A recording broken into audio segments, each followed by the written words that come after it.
సకలాశీర్వాదములకు కారణభూతుడైన మా ప్రియ పరలోకపు తండ్రి, నీ ఘనమైన శ్రేష్టమైన నామాన్ని బట్టి వేలాది వందనాలు చెల్లిస్తున్నాం. వాక్యం వింటున్న మా శ్రోతలందరినీ దీవించండి, దర్శించండి, బలపరచండి. అలాగే 10వ తరగతి, ఇంటర్మీడియట్, డిగ్రీ, పీజీ ఎగ్జామ్స్ రాస్తున్న బిడ్డల కోసం ప్రార్థిస్తున్న జ్ఞానం ఇవ్వండి, మంచి మార్కులతో పాస్ అయ్యే భాగ్యం దయచేయండి. అలాగే competitive exams, group 2, DSC, bank and railway exams రాయబోతున్న బిడ్డల గురించి ప్రార్థిస్తున్నాం. చక్కని ఉద్యోగాల బిడ్డలను ఉంచండి. విదేశాల్లో ఉంటున్న బిడ్డల కోసం ప్రార్థిస్తున్నాం. ఆరోగ్యమును, శక్తిని, బలం ఇవ్వండి. దూర ప్రాంతాల్లో ఉండి ఉద్యోగాలు చేస్తున్న బిడ్డలు ఉన్నారు, వారిని దీవించి బలపరచమని. అయ్యా, హాస్టల్ నుండి చదువుతున్నారు బిడ్డలు, చక్కని ఆరోగ్యము, శక్తి, బలం ఇవ్వండి. చక్కని జ్ఞానం ఇచ్చి మంచి మార్కులతో పాస్ అయ్యే భాగ్యం దయచేయండి. అనారోగ్యంగా ఉన్న బిడ్డల కోసం ప్రార్థిస్తున్నాం. ఆరోగ్యం దయచేయండి.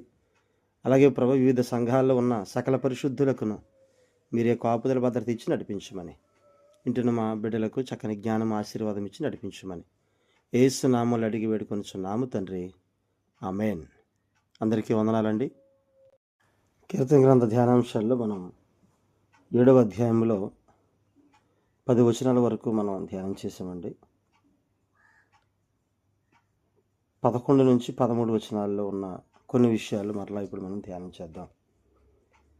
మొదట 5 వచనాలు, 2 వచనాలు విశ్వాసం గురించి, 3 నుంచి 5 వచనాలు విజయం గురించి, 6 నుంచి 8 వచనాలు దావీదు కోరిక గురించి చూసాం.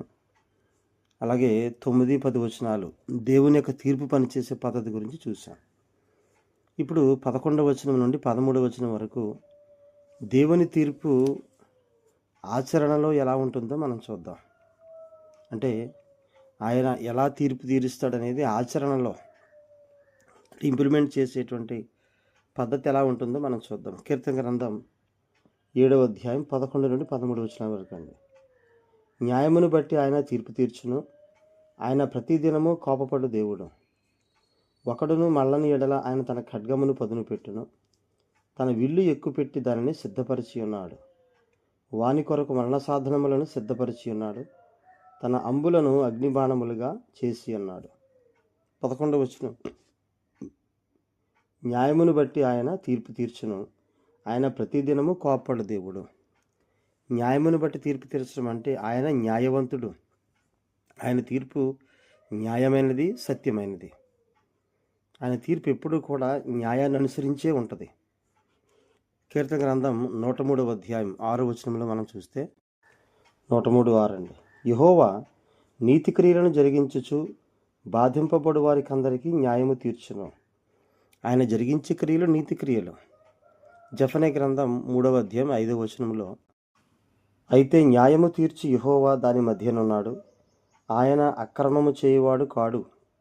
అనుదినము తప్పకుండా ఆయన న్యాయ విధులను బయలుపరచును. ఆయనకు రహస్యమైనది ఏదియూ లేదు. అయినను నీతిహీనులు సిగ్గెరుగరు. ఆయన న్యాయము తీర్చేటువంటి దేవుడు. ఆయన అక్రమం చేసేవాడు కాదు. ఒకరికి ఒకలాగా, మరొకరికి మరోలాగా తీర్పు తీర్చేవాడు కాదు. అందుకే అంటున్నాడు కదా, న్యాయమును బట్టి ఆయన తీర్పు తీరుస్తాడు. ఆయన ప్రతిదినము కోపపడు దేవుడు. యోహాను సువార్త 5:30లో న్యాయమును బట్టి గురించి చెప్తాడు ఆయన. నా అంతటా నేనే ఏమీ చేయలేను, నేను విన్నట్లుగా తీర్పు తీర్చుచున్నాను. నన్ను పంపిన వాని చిత్త ప్రకారం చేయకూడదును కానీ నా ఇష్ట ప్రకారం చేయగోరను గనుక నా తీర్పు న్యాయమైనది. ఆయన తీర్పు న్యాయమైనది. తండ్రిని అనుసరించి చేస్తారు కనుక ఆయన తీర్పు న్యాయమైనది అని చెప్తూ ఉన్నాడు. రోమపత్రిక 2:2లో, రోమపత్రిక 2:2 అండి. అట్టి కార్యములు చేయువారి మీద దేవుని తీర్పు సత్యమును అనుసరించినదే అని ఎరుగుదుము. అంటే దేవుని యొక్క తీర్పు అనేది సత్యాన్ని అనుసరించే ఉంటుంది, న్యాయమును అనుసరించే ఉంటుంది. ఆయన న్యాయవంతుడు కనుక మనకు తీర్పు తీర్చేటువంటి ఆయన, మనం న్యాయంగా ఉంటున్నామా లేదా, మనం చేస్తున్న యొక్క యథార్థత, మనం ఉంటున్నటువంటి యథార్థ పరిస్థితులను బట్టి ఆయన న్యాయం తీరుస్తాడు. అలాగే ప్రకటన గ్రంథంలో 15:4 అండి, 3-4 కలుపున్నాయి. వారు, ప్రభువా, దేవా, సర్వాధికారి, నీ క్రియలు ఘనమైనవి, ఆశ్చర్యమైనవి.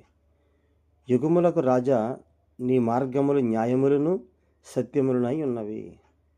ఆయన చెప్పే మాటలు కానీ, ఆయన క్రియలు కానీ, ఆయన తీర్చే తీర్పు కానీ అన్నీ కూడా న్యాయమును బట్టి, అంటే రైచియస్నెస్ అంటాం, న్యాయము. నీతి న్యాయములను బట్టి ఆయన తీర్పు తీరుస్తాడు. ఆయన ప్రతిదినము కోప్పడే దేవుడు అంటున్నాడు. సంఖ్యాకాండం 11వ అధ్యాయంలో మొదటి 3 వచనాలు మనం చూస్తే,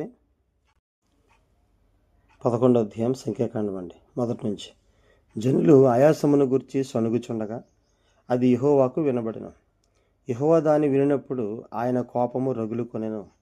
యెహోవా అగ్ని వారిలో రగులుకొని ఆ పాళెములో ఒక కొనను దహింపసాగాను. జనులు మోషేకు మొర్రపెట్టగా మోషే యెహోవాను వేడుకొనినప్పుడు ఆ అగ్ని చల్లారెను.